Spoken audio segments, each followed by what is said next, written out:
Good afternoon. Welcome to the weekly market roundup with OANDA Asia.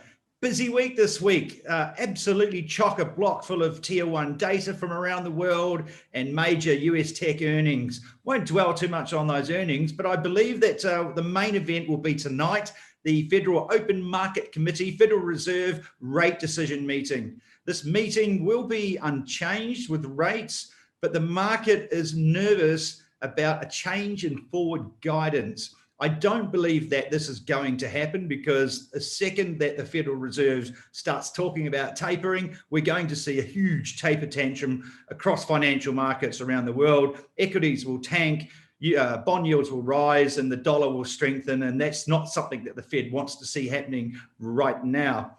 Nevertheless, we have seen equities starting to retreat a little bit through Asia and early Europe, and we've seen the dollar strengthen overnight. And I believe most of this movement is because investors are just moving into just-in-case mode. So even though they don't think the Fed's going to do anything, they do believe that they should be prepared just in case that they do. And so they've been taking short dollar positions and long equity positions off the board. I fully expect those to go back on again into the end of the week.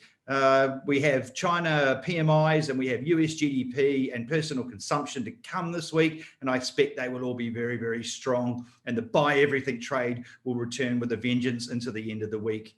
Looking at a couple of things around the financial markets that have caught my eye. I'm going to keep it pretty boring today, actually. I'm going to talk about falling wedges. And we're seeing a lot of these formations on some quite major currencies, and they are bullish patterns. Firstly, here is the euro versus US dollar. And we can see here that it actually broke out of its falling wedge at 118. It actually is targeting 122 or thereabouts, perhaps as far as 122.50.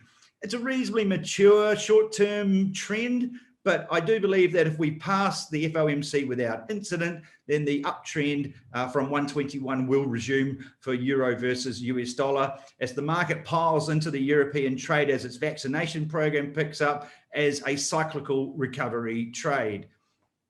Looking at the Australian dollar versus the US dollar, a major barometer of risk sentiment around the world. We can also see that the Aussie traced out a pretty strong base around the 76 level. It has broken out of its downward wedge as well, and it is actually targeting 0.8000 over the coming days as well, if all things stay the same.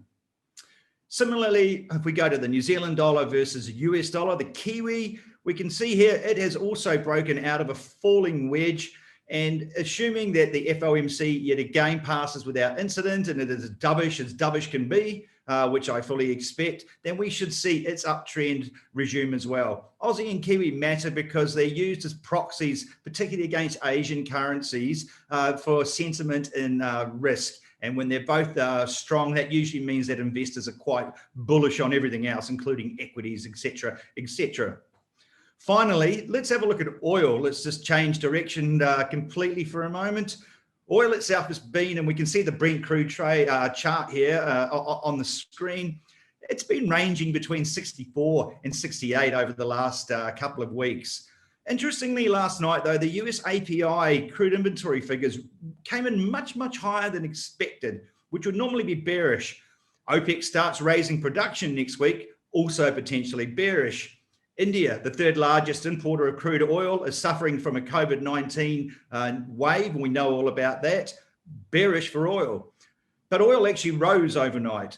And that says to me that the bullish sentiment and momentum is picking up, and that the weak side of the trade is now the upside. We can see that it's made a very strong base at 64.5. And my initial target is the top of the range at 68. So again, if the FOMC passes without incident and the bullish buy everything trade starts again, we have a high chance of seeing Brent Crude moving to the upside. That's all I've got time for this week. Thanks for tuning in and have a wonderful and profitable week ahead.